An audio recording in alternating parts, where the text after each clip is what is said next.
The National Commission on Muslim Filipinos or NCMF slams Cagayan Governor Manuel Mamba for his anti-Muslim remarks during a Senate hearing on Wednesday, November 25. In a Senate hearing about the recent Cagayan floods, Mamba mentions Muslims as he boasts of Cagayan's potential, implying they don't have peace and order problems because no Muslims reside in the area. If we dredge the river, restore the Cagayan River to its old glory, I think Cagayan and the North will enjoy so much advantage as far as the economic activity of Luzon is concerned. We do not have Muslims here. Wala kami problema as far as peace and order is concerned here. NCMF spokesperson Dr. June Alonto Datu Ramos says Governor Mamba needs to rethink his statement and issue an apology for Muslims everywhere, not just in the Philippines.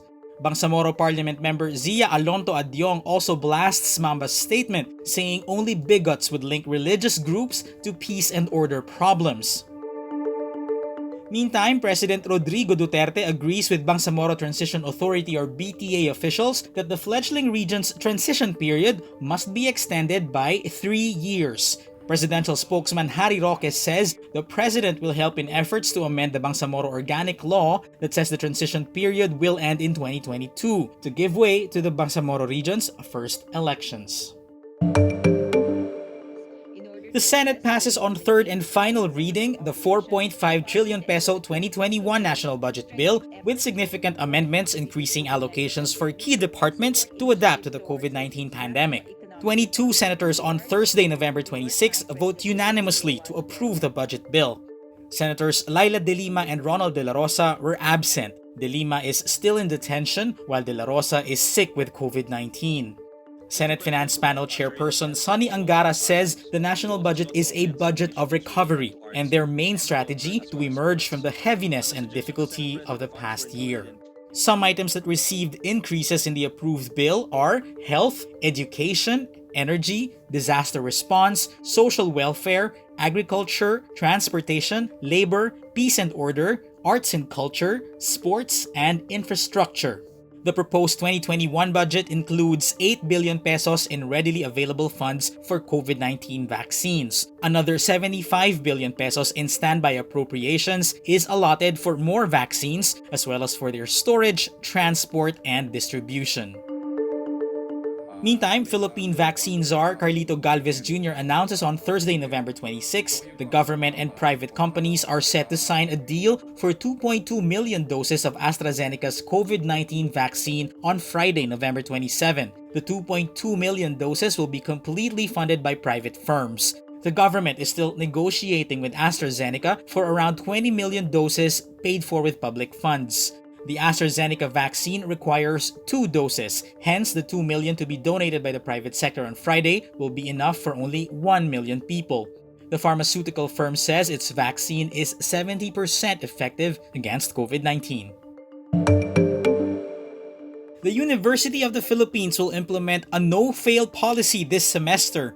In a tweet, the UP Office of the Student Regent says UP to implement a no-fail policy this semester where a grade of 4 or 5 shall not be given. Under the UP grading system, 1 is the highest grade while 5 is the failing grade.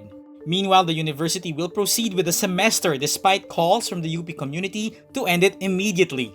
The first semester of academic year 2020-2021 in UP started on September 10 using the remote learning system. It will end on December 9. Meanwhile, Ateneo de Manila University President Father Bobby Yap affirms the right of students to hold their government accountable. In a letter released Wednesday, November 25, Yap stresses how recent events have highlighted the need to dig deeper and draw from our shared value of caring for people. Yap's letter refers to the call of about 500 Ateneo students for a nationwide academic strike. It is a departure from the previous stand of the university.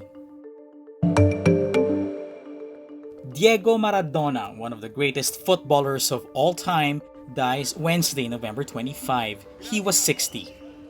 Renowned along with Pele as one of the greatest players ever to play football, the Argentine World Cup winning captain died of a heart attack, having undergone brain surgery in early November. Excesses with cocaine and alcohol had long taken their toll on Maradona's health. The former player underwent surgery to remove a clot lodged between his brain and skull. Maradona has been hospitalized 3 times in the last 20 years for serious health issues due to his addictions.